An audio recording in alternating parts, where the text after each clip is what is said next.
యెహోవా మాట్లాడుచున్నాడు. ఏమండి, యెహోవా మాట్లాడుచున్నాడంటే ఏదో యెహోవా మాట్లాడుచున్నాడు అంతే కాదండి. ఒక ఎమ్మెల్యే గారు మాట్లాడుతున్నాడంటే వెంటనే ఏం చేస్తాం? నిశ్శబ్దమైన వాతావరణం. అవునా? ఒక ముఖ్యమంత్రి గారు వచ్చి మాట్లాడుతున్నాడంటే ఒక నిశ్శబ్దమైన వాతావరణం. చాలా గొప్ప వ్యక్తి అని. అంతెందుకండి, మన ఊర్లో ప్రెసిడెంట్ గారు వచ్చి మాట్లాడితేనే ఒక నిశ్శబ్దమైన వాతావరణం. అమ్మో అధికారి అని. ఈ అధికారులకే పైన దేవుడు అధికారి అండి, సర్వాధికారి. ఎవరు మాట్లాడుతున్నారు? యెహోవా మాట్లాడుచున్నాడు. ఏమని? అప్పుడు వెంటనే మనం చేతులు కట్టుకుని ఉండాలి. అమ్మో, మనం సృష్టించిన దేవుడంట, ఈ భూమి ఆకాశాలు కలిగించిన దేవుడంట యెహోవా, ఆయన మాట్లాడుచున్నాడు. ఏమని? చూడండి ఒకసారి. ఆకాశమా ఏమన్నాడు పిల్లరా?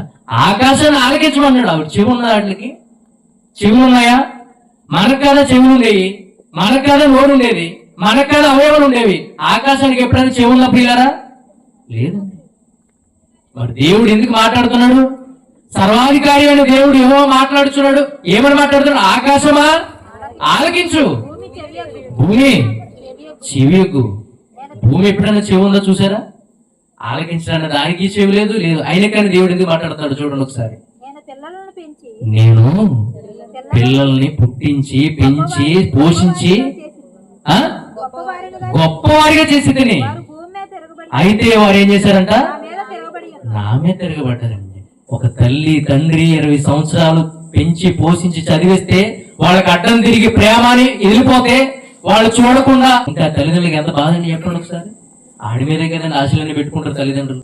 ఏమంటే మనల్ని కూడా దేవుడు అంతకంటే గొప్పగా పోషించాడండి, అంతకంటే దేవుడు గొప్పగా పెంచాడండి, అంతకంటే గొప్పగా మనం బ్రతుకున్నామండి. ఈ రోజు ఆకాశం ఆలకించు, భూమి చెవియకుము. నేను పిల్లలు పెంచాను, గొప్పవారిగా చేశాను.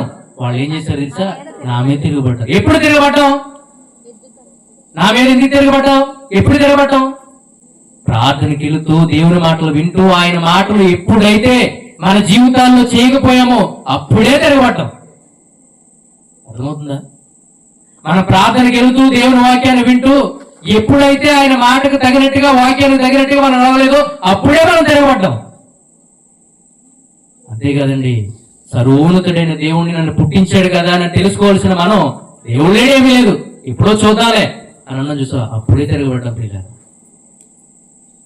మన సొంత తల్లిదండ్రులు కాదంటే ఆ తల్లిదండ్రుల బాధంతో ఈ రోజు కన్న తండ్రి అయిన దేవుడు మనం కాదంటే అంతే బాధపడుతున్నాడు. కింద